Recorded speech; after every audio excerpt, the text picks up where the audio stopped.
YouTube channel में आप सभी का स्वागत है। आज हम इस वीडियो में क्लास 7 के अतीत से वर्तमान भाग 2 पुस्तक लेके आए हैं और इसमें जितने भी प्रश्न हैं वो सारे प्रश्न को सॉल्व किया जाएगा दोस्तों।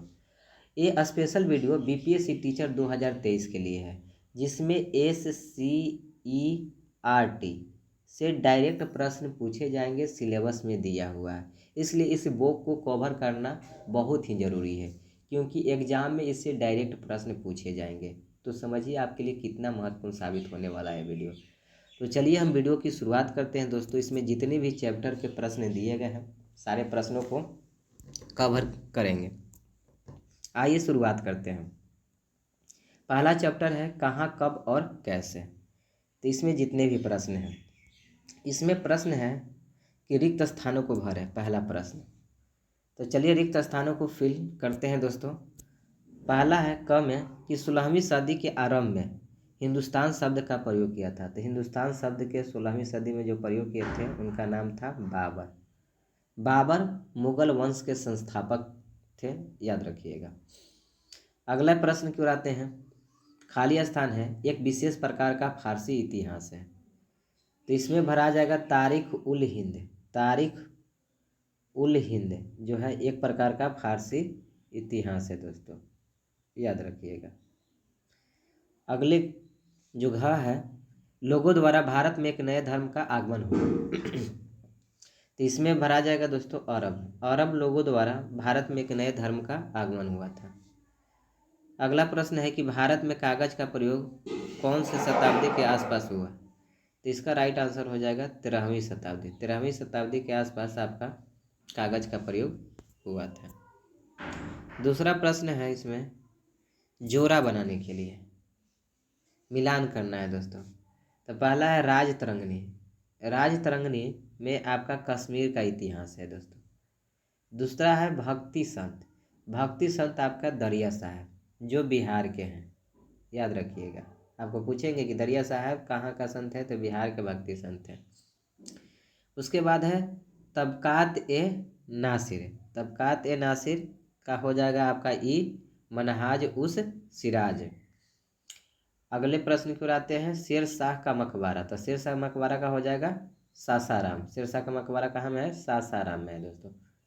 उसके बाद है मानसिंह। तो मानसिंह ने बैकटपुर में शिव मंदिर का निर्माण करवाए थे। तो ए हो जाएगा, 5 का आपका सी हो जाएगा।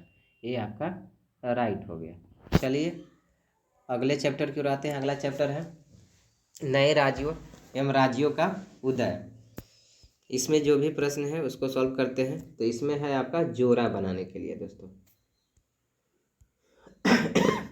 चलिए जोड़ा बनाते हैं। इसमें है सोमनाथ।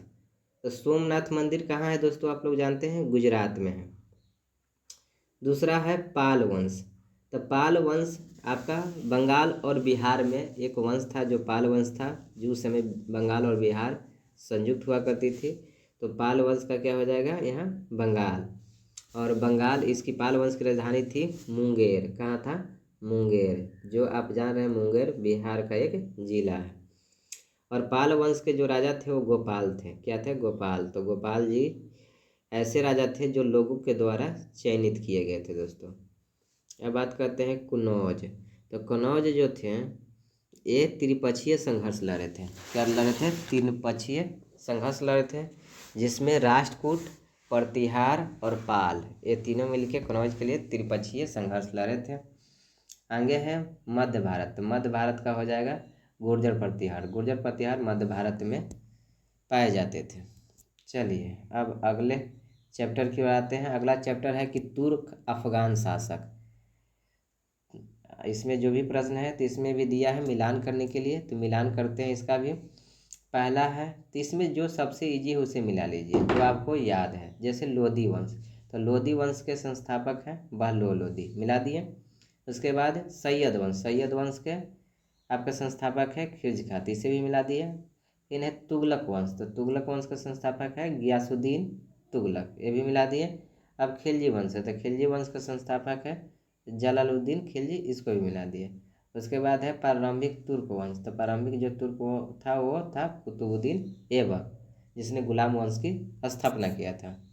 आइए अब अगले चैप्टर की ओर आते हैं, जिस चैप्टर का नाम है मुगल साम्राज्य। अब मुगल साम्राज्य में जो भी प्रश्न आएगा उसको सॉल्व करेंगे। तो इसमें भी है सही जोड़ा को मिलाइए।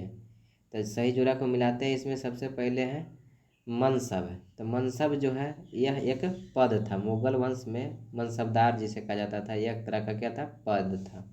दूसरा है बैरम खां। बैरम खां कौन था? अकबर का सेनापति था। पता है कि पानीपत के दूसरा जो लड़ाई हुआ था बैरम खां और हेमू के बीच ही हुआ था, और बैरम खां के कारण ही अकबर पानीपत का दूसरा युद्ध जीत पाया था। तीसरा है सूबेदार। तो सूबेदार क्या होता था? मुगल साम्राज्य में एक तरह का गवर्नर का पद होता था। जहांगीर। जहांगीर को न्याय का जंजीर कहा जाता है दोस्तों, ये न्याय के जंजीर के रूप में जाने जाते हैं। और महाराणा प्रताप क्या थे? चित्तौड़ के राजकुमार थे। अब है रिक्त स्थानों को भरें। तो चलिए रिक्त स्थानों को भरते हैं। पानीपत की प्रथम लड़ाई बाबर और इब्राहिम लोदी के बीच हुआ। क्या हुआ? इब्राहिम लोदी के बीच हुआ था दोस्तों। और कब हुआ था? 1526 ईस्वी में। दूसरा प्रश्न है कि यदि जाट एक मनसबदार के पद और वेतन का घोतक था तो सवार उसके सैन्य बल दिखाता था। क्या? सवार उसके सैन्य बल, याद रखिएगा, सैन्य बल दिखाता था। अगला प्रश्न है कि शेर शाह ने बड़ी संख्या में निर्माण करवाया। तो शेर शाह ने सरायों माने ठहरने के स्थानों का बड़ी संख्या में निर्माण कराया था दोस्तों। अगले प्रश्न की ओर आते हैं। अगला प्रश्न है चौथा कि अकबर का दरबारी इतिहासकार था, जिसका नाम था अबुल फजल। अबुल फजल था जिसने पुस्तक लिखा था अकबरनामा। अकबरनामा याद रखिएगा। तो अकबर का दरबारी इतिहासकार अबुल फजल था जिसने अकबरनामा नामक पुस्तक लिखा था। पांचवा प्रश्न है कि मुगल साम्राज्य का वास्तविक संस्थापक है। तो मुगल साम्राज्य का वास्तविक संस्थापक आपको अकबर को कहा जाता है। बट मुगल वंश का संस्थापक पूछे सिर्फ तो वो आपका बाबर हो जाएगा, और वास्तविक संस्थापक पूछा जाए तो अकबर हो जाएगा। अकबर को इसलिए कहा जाता है कि अकबर के समय में मुगल साम्राज्य सबसे उन्नति सबसे ज़्यादा हुई थी, और उस समय मुगल साम्राज्य का साम्राज्य विस्तार बहुत पूरे भारतवर्ष में हो चुका था, इसलिए वास्तविक संस्थापक अकबर को माना जाता है। आइए अगला प्रश्न है जिसमें वास्तुकला और धार्मिक स्थलों के बारे में बात किया गया है। तो इसमें जो भी प्रश्न है उस प्रश्न को सॉल्व करते हैं। तो चलिए MCQ सॉल्व करते हैं। मध्यकाल में मंदिर निर्माण की शैलियाँ मौजूद थी। तो मध्यकाल में जो मंदिर निर्माण की जो शैली थी वह 3 प्रकार की थी दोस्तों। नागर शैली जो उत्तर भारत में प्रचलित थी, और द्रव्य शैली 10 द्रव्य या 10 दक्षिण जो दक्षिण भारत में थी, और एक बैसर शैली थी जो नागर शैली और द्रव्य शैली दोनों का सम्मिलित रूप था दोस्तों। तो 3 तरह की शैली थी। अगला प्रश्न है कि बिहार में नागर शैली में बने मंदिरों का सबसे अच्छा उदाहरण कौन सा है? तो देखिए बिहार में नागर शैली, क्योंकि बिहार आपका उत्तर भारत में है, और उत्तर भारत में कौन सी शैली चलती है? नागर शैली। तो नागर शैली में जो आपका सबसे अच्छा मंदिर निर्मित है वह देव सूर्य मंदिर है, जो आपको औरंगाबाद जिले में है दोस्तों। अगला प्रश्न है कि मुसलमानों द्वारा बिहार में बनाई गई सबसे महत्वपूर्ण इमारत कौन है? तो मुसलमानों द्वारा बिहार में सबसे अच्छा जो इमारत बनाया गया था वो मनेर स्थित मकबरा है दोस्तों, जो आपको पटना जिला में है। अगला प्रश्न है कि मुगल कालीन स्थापत्य कला अपने चरम पर कब पहुंचा? तो मुगल काल का जो स्थापत्य कला था, जिनके समय में सबसे ज़्यादा महलों का एथियों का निर्माण किया गया, उस समय शाहजहाँ थे, क्योंकि शाहजहाँ ने ताजमहल बनाया, लाल किले बनाए, जमा मस्जिद बनाए, तो इनके समय में स्थापत्य कला चरम सीमा पर था दोस्तों। आइए अब अगले प्रश्न को और आते हैं। अगला प्रश्न है कि शाहजहाँ ने लाल किले का निर्माण दिल्ली में किस वर्ष कराया था? तो लाल किले का निर्माण ये करवाए थे 1638 ईस्वी में। चलिए अब अगले प्रश्न की ओर आते हैं। अगला है चैप्टर आपका शहर और व्यापारी एवं कारीगर। अब इससे रिलेटेड जो प्रश्न है उसको सॉल्व करेंगे। तो इसे आपको मिलान करना है दोस्तों। चलिए तो इसे मिलान करते हैं। पहला है आपका क्या है? मंदिर और नगर। तो मंदिर नगर कौन हो जाएगा आपका? का हो जाएगा आपको तिरुपति। मंदिर नगर किसे कहा जाता है? तिरुपति को मंदिर नगर कहा जाता है दोस्तों। अगला है तीर्थ स्थल। तो तीर्थ स्थल किसे कहा जाता है? आपको पुष्कर को कहा जाता है तीर्थ स्थल। और प्रशासनिक नगर कहा जाता है आपको दिल्ली को। और बंदरगाह नगर कहा जाता है गोवा को। और वाणिज्यिक नगर कहा जाता है पटना को। आप लोग याद रखिएगा। अब आइए अगले प्रश्न को आते हैं, जिसमें सामाजिक और सांस्कृतिक विकास जो था, कि सामाजिक और सांस्कृतिक विकास क्या है। तो इसमें देखिए, शंकराचार्य द्वारा स्थापित 4 मठ थे, जो उत्तर, दक्षिण और पूर्व व पश्चिम चारों दिशाओं में निर्माण किए गए थे। बद्रीनाथ उत्तराखंड में, श्रृंगी तमिलनाडु में, पुरी उड़ीसा में, द्वारिका गुजरात में। अब आते हैं सिंध। सिंध विजय किसने किया? सिंध विजय किसने किया, इस पर बात करते हैं।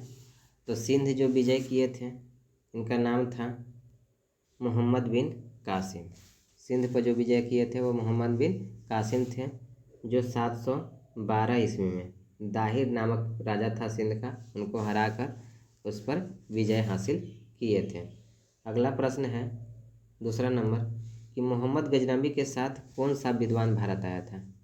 तो मोहम्मद गजनवी के साथ जो भारत आया था वो थे अल बुरूनी। कौन थे? अल बुरूनी। अगले प्रश्न की ओर आते हैं। अगला प्रश्न है कि भारत में कुर्ता पैजामा का प्रचलन किनके आगमन से शुरू हुआ? तो इसका राइट आंसर है मुसलमान। मुसलमानों ने ही भारत में कुर्ता पैजामा लेकर आए थे। अगला प्रश्न है दोस्तों, कि अलवार और नयनार कहाँ के भक्ति संत हैं? तो अलवार और नयनार ये आपके दक्षिण भारत के भक्ति संत हैं। अगला प्रश्न है कि मोहिउद्दीन चिश्ती की दरगाह कहाँ है? तो मोहिउद्दीन चिश्ती की जो दरगाह है वो आपका अजमेर राजस्थान में है। अब दूसरा है कि इसमें सुमेलित कीजिए। अब इसे सुमेलित करते हैं हम लोग। निजामुद्दीन औलिया। तो निजामुद्दीन औलिया कहाँ के रहने वाले थे? तो ये आपके दिल्ली के रहने वाले थे। कहाँ के दोस्तों? दिल्ली के। शंकर देव। तो शंकर देव कहाँ के रहने वाले थे? ये आपके असम के थे। नानक देव। नानक देव कहाँ के थे? तो ये आपके पंजाब के थे दोस्तों। एकनाथ है। एकनाथ कहाँ के? एकनाथ से पता चला है ये महाराष्ट्र के थे। अभी भी महाराष्ट्र के वर्तमान जो मुख्यमंत्री है एकनाथ शिंदे। मीराबाई। मीराबाई कहाँ के रहने वाले थे? राजस्थान के रहने वाले थे। संत दरिया साहब। अभी बताएं, संत दरिया साहब कहाँ के थे? बिहार के थे, भक्ति संत। तो ये बिहार हो जाएगा। तो इस तरह से हम लोगों ने सुमेलित कर लिया। चलिए अब अगले चैप्टर है जो क्षेत्रीय संस्कृतियों का उत्कर्ष है, इस पर आते हैं और इसमें जो प्रश्न है उसको सोल्व करते हैं। इसमें प्रश्न है पहला, कि उर्दू की उत्पत्ति किस शब्द में हुई है? तो उर्दू की जो उत्पत्ति हुई है किस शताब्दी में हुई है? तो इसका शताब्दी का नाम है 11वीं शताब्दी। कब हुई है? 11वीं शताब्दी में आपका उर्दू का उत्पत्ति हुआ है। दूसरा प्रश्न है उर्दू का शाब्दिक अर्थ क्या होता है? तो उर्दू का शाब्दिक अर्थ शिविर होता है दोस्तों। तीसरा प्रश्न है कि ईरानी सिंधु को क्या कहते हैं? तो ईरानी जो है सिंधु को कहते थे हिंदू। क्या कहते थे? हिंदू कहते थे। ईरानी सिंधु को क्या कहते थे? हिंदू कहते थे। आइए अगले प्रश्न की ओर आते हैं। चौथा जो प्रश्न है कि अकबर के नवरत्न में इनमें से कौन थे? तो अकबर के नवरत्न में आपके तानसेन थे। कौन थे? तानसेन। आप जानते थे कि जिनकी आवाज़ से शीशे भी टूट जाते थे, उनकी आवाज़ तबला वादक तानसेन बहुत ही, उनकी गायकी बहुत फेमस थी। चलिए अगले प्रश्न की ओर आते हैं। तुलसीदास ने किस ग्रंथ की रचना किए थे? तो तुलसीदास आपके रामचरित मानस। और मेघदूत कालिदास, अभिज्ञान मतलब ही कालिदास, आनंदमठ वेदव्यास। चलिए अब अगले प्रश्न की ओर आते हैं। अगला प्रश्न है आपका 18वीं शताब्दी से रिलेटेड। इसमें पहला प्रश्न है कि मुगल के उत्तराधिकारी राज कौन राज आता है? तो मुगलों के उत्तराधिकारी जो राज था वो दोस्तों आपका अवध है।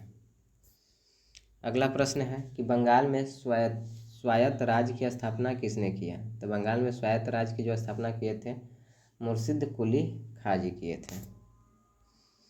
अगला प्रश्न है कि सिखों के एक शक्तिशाली राजनीतिक और सैनिक शक्ति के रूप में किसने परिवर्तित किया? तो ये गुरु गोविंद सिंह थे। शिवाजी किस वर्ष स्वतंत्र राज्य की स्थापना की है? तो इसका राइट आंसर है 1674। मराठा, पांचवा क्वेश्चन है कि मराठा परिसंघ का प्रमुख कौन था? तो मराठा परिसंघ का प्रमुख पेशवा होता था, जो एक पद था दोस्तों। अब आइए इसे मिलाते हैं। तो ठेकेदारी प्रथा, ठेकेदारी जो प्रथा था दोस्तों वो भू राजस्व प्रथा थी, भू राजस्व से रिलेटेड था। सरदेशमुखी, सरदेशमुखी क्या था, मराठाओं द्वारा एक लगाया गया कर था। निजाम उल मुल्क, निजाम उल मुल्क क्या था, तो ये हैदराबाद के निजाम थे, याद रखिएगा। सूरजमल, सूरजमल पता है ये क्या थे, एक जाट थे। 1707 में क्या हुआ था, औरंगजेब की मृत्यु हो गया था दोस्तों। चलिए, तो इस तरह से हम लोगों ने इसे भी मैच कर लिया। तो ये महत्वपूर्ण प्रश्न थे जो अतीत से वर्तमान कक्षा 7 की बुक थी, जो हम आज कंप्लीट किए। अगर ये वीडियो अच्छा लगा है तो आप लाइक कीजिए, शेयर कीजिए और चैनल को सब्सक्राइब जरूर कीजिए दोस्तों, क्योंकि इस चैनल से 100% आपको फ़ायदा होने वाला है। तब तक के लिए थैंक यू। जय हिंद, वंदे मातरम।